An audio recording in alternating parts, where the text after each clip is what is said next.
Ration பொருட்கள் வாங்குவதில் இனி சிக்கலே கிடையாதுங்க. வருகிறது பிரம்மாண்டமான புதிய அப்ளிகேஷன். அதை பற்றி வாங்க இந்த வீடியோக்குள்ள பார்க்கலாம். ஹாய், ஹலோ, வணக்கம். வருகிறது புதிய ஆப். ரேஷன் கடைகளில் இனி பொருட்கள் வாங்குவதில் சிக்கல் இல்லை. ரேஷன் கடைகளில் வேலை செய்யும் சிலர் அங்குள்ள பொருட்களை ஏமாற்றி விற்று விடுகின்றனர் என பல புகார்கள் தொடர்ந்து வந்து கொண்டே இருக்கின்றன. அதனை தடுக்கும் பொருட்டு உணவு வழங்கல் துறை TNEPTS என்ற மொபைல் ஆப்பை அறிமுகம் செய்துள்ளது. சாமானிய மக்கள் பலர் தங்களுக்கு மாதம் தேவையான பொருட்களை ரேஷன் கடைகளில் வாங்கி வருகின்றனர். ஆனால் அங்கு பணிபுரியும் ஊழியர்கள் சிலர் பொருட்களை தந்திரமாக காசுக்கு மற்றவர்களிடம் விட்டு விடுகின்றனர் என்ற புகார்கள் தொடர்ந்து வெளிவந்து கொண்டே இருக்கின்றன. தமிழகத்தில் உள்ள ரேஷன் கார்டுகளை பயன்படுத்தி தொடர்ந்து அனைத்து அட்டைதாரர்களுக்கும் மலிவான விலையில் இலவசமாகவும் சர்க்கரை, அரிசி, பருப்பு போன்ற பொருட்களை வாங்கி வருகின்றனர்.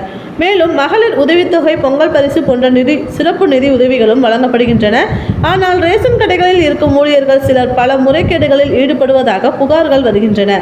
அது என்னவென்றால், ரேஷன் கார்டு வைத்திருக்கும் சில குடும்பங்கள் தங்களுக்கு தேவையான ரேஷன் கடை ஜாமான்களை வாங்காமல் இருக்கும் பட்சத்தில் அந்த பொருட்கள் ரேஷன் கடைகளில் மீண்டு விடுகிறது. இதனை அங்கு பணிபுரியும் ஊழியர்கள் மற்றவர்களுக்கு அல்லது மளிகை கடை வைத்திருக்கும் நபர்களுக்கு அதிக காசுக்கு விற்று விடுகின்றனர். இதனால் ரேஷன் கடைகளில் யாரேனும் சாமான்கள் வாங்காமல் இருந்தால் அவர்களுக்கு அந்த பொருட்களை உடனே அனுப்பி வைக்க வேண்டும் என உத்தரவு விடப்பட்டுள்ளது. உணவுத்துறை பலமுறை ஒரே தவணையில் அனைத்து பொருட்களையும் ரேஷன் கார்டு வைத்திருப்பவர்களுக்கு கொடுக்கும்படி சொல்லியும் அதனை சில ஊழியர்கள் சரிவர பின்பற்றவில்லை. அதற்கு காரணங்களாக கடையில் பொருட்கள் இல்லை என்றும் மெஷின் வேலை செய்யவில்லை என்றும் சிலவற்றை சொல்லி அட்டைதாரர்களை அனுப்பி வைக்கின்றனர். எனவே இவற்றை தடுக்க தமிழக உணவு வழங்கல் துறை TNEPTS என்ற ஆப்பை அறிமுகம் செய்துள்ளது. இந்த அப்ளிகேஷனை ரேஷன் கார்டு வைத்திருப்பவர்கள் தங்களது மொபைல் ஃபோனில் டவுன்லோட் செய்ய வேண்டும்.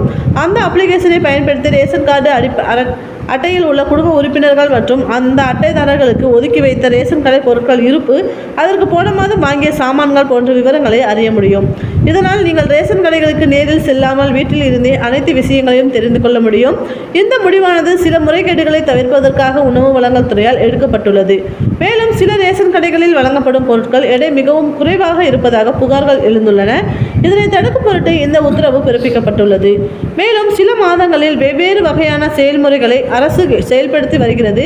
அந்த வகையில் உத்தரப்பிரதேசத்தில் EWS என்று சொல்லப்படும் மின் எடை கருவி அறிமுகம் செய்யப்பட்டு இருக்கிறது. இதன் மூலம் ரேஷன் பொருட்கள் வாங்க வரும் நபர்கள் தாங்கள் வாங்கும் பொருட்களின் அளவை சரிபார்க்க முடியும்.